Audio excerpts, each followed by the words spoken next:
Assalamualaikum warahmatullahi wabarakatuh. Halo Sobat Online, bertemu lagi nih dengan aku, Pramudia Gilang Sinta Devi. Ngomong-ngomong, kabar kalian gimana nih? Semoga kalian tetap sehat ya dan tetap semangat.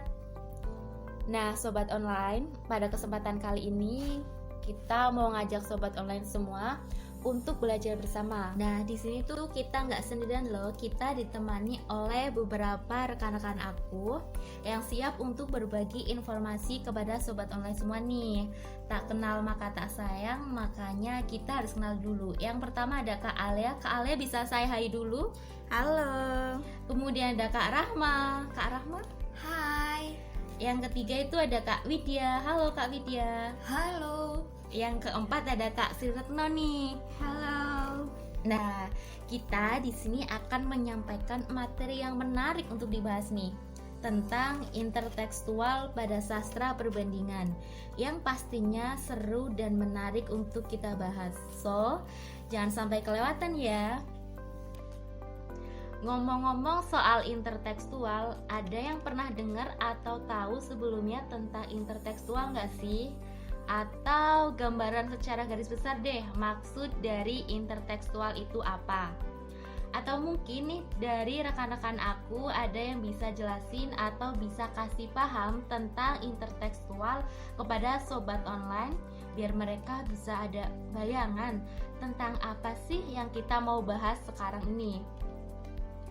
Nah, Mudia, setahu aku, intertekstual itu didefinisikan sebagai hubungan atau jaringan antara satu teks dengan teks-teks lainnya.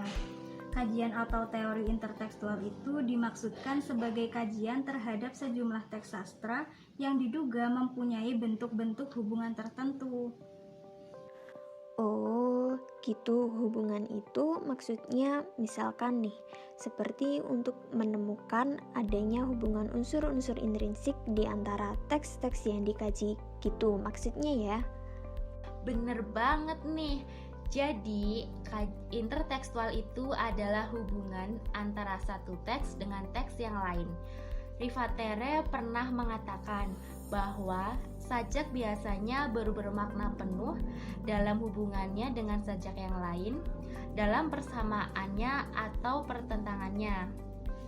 Nah, terus hubungan sastra banding dengan intertekstual itu apa sih? Nah, dalam penelitian interteks sebenarnya bagian dari sastra bandingan. Interteks memang lebih sempit dibandingkan sastra perbandingan. Jika bagian besar interteks merupakan gerakan penelitian filologi baik klasik maupun modern yang selalu berhubungan dengan teks sastra. Sastra banding justru lebih luas lagi loh. Sastra bandingan dapat melebar ke arah bandingan antara sastra dengan bidang lain atau di luar sastra. Pemerhati interteks dan sastra bandingan sebenarnya kurang lebih sama, baik interteks maupun sastra perbandingan. Sebenarnya ingin melacak orisinalitas sebuah teks sastra. Kalau pokok kajian intertekstual, kalian tahu nggak nih? Kajian sastra bandingan pada akhirnya harus masuk ke dalam wilayah hipogram. Menurut Rivatere, hipogram adalah modal utama dalam sastra yang akan melahirkan karya berikutnya. Hipogram merupakan induk yang akan menetaskan karya-karya baru. Dalam hal ini, penelitian sastra berusaha membandingkan antara karya induk dengan karya baru. Namun, tidak ingin mencari keaslian sehingga menganggap bahwa yang lebih tua lebih hebat, seperti halnya dalam studi filologi. Nah, mau nambahin lagi nih sahabat online. Jadi, hipogram karya sastra itu akan meliputi ekspansi, yaitu perluasan atau pengembangan karya. Lalu konversi merupakan pemutarbalikan hipogram atau matriknya. Lalu modifikasi merupakan perubahan tataran linguistik atau manipulasi urutan kata dan kalimat. Lalu esep adalah semacam intisari dari unsur atau episode dalam hipogram yang disadap oleh pengarang. Wah, udah pada paham ya ternyata. Aku juga mau sharing nih tentang kaidah dan prinsipnya. Menurut Kristeva, teori intertekstualitas mempunyai kaidah dan prinsip-prinsip tertentu. Nah, kaidah dan prinsip tertentu itu yang pertama, pada hakikatnya teks itu mengandung berbagai teks. Yang kedua, studi intertekstualitas memberi keseimbangan antara unsur intrinsik dan ekstrinsik teks yang disesuaikan dengan fungsi teks di masyarakat. Lalu, dalam kaitan proses kreatif pengarang, kehadiran sebuah teks juga merupakan hasil dari yang diperoleh dari teks lain. Dan yang terakhir itu, dalam kaitan studi intertekstualitas, pengertian teks sastra jangan ditafsir hanya atas bahan sastra, tetapi harus mencakup seluruh unsur teks termasuk unsur bahasa. Oh, jadi gitu. Kalau untuk fokus penelitian interteks itu secara garis besar memiliki 2 fokus, benar gak sih? Pertama, meminta perhatian kita tentang pentingnya teks terdahulu. Tuntutan adanya otonomi teks sebenarnya dapat menyesatkan gagasan. Sebuah karya memiliki arti karena dalam hal-hal tertentu telah dituliskan terlebih dahulu oleh pengarang lain. Selanjutnya yaitu intertekstual akan membimbing peneliti untuk mempertimbangkan teks terdahulu sebagai penyumbang kode yang memungkinkan lahirnya berbagai efek signifikasi. Yaps, betul banget nih Al. Kalau untuk contohnya ada yang tahu nggak nih?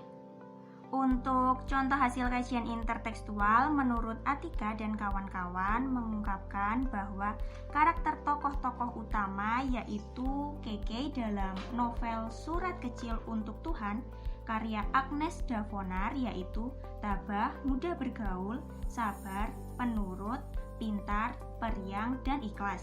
Kemudian karakter tokoh utama yaitu Baraah dalam novel Air Mata Surga karya E. Rokajat Asura, yaitu suka menolong, sabar, rajin, menghafal Al-Quran, penurut, dan juga ikhlas. Bagian alur sendiri yang digunakan pengarang dalam novel Surat Kecil untuk Tuhan yaitu menggunakan alur maju, karena pengarang memulai cerita dengan perkenalan dan diakhiri dengan tahap penyelesaian. Sedangkan alur yang digunakan dalam novel Air Mata Surga yaitu alur campuran, karena pengarang memulai cerita dengan melukiskan suatu keadaan dan diakhiri dengan penyelesaian. Hubungan intertekstual pada novel Surat Kecil untuk Tuhan dan novel Air Mata Surga yaitu adanya persamaan pada karakter tokoh. Wah, keren-keren banget ya. Kasih tepuk tangan dulu dong buat kita semua. Yeay. Nggak kerasa ya, kita udah ada di penghujung waktu.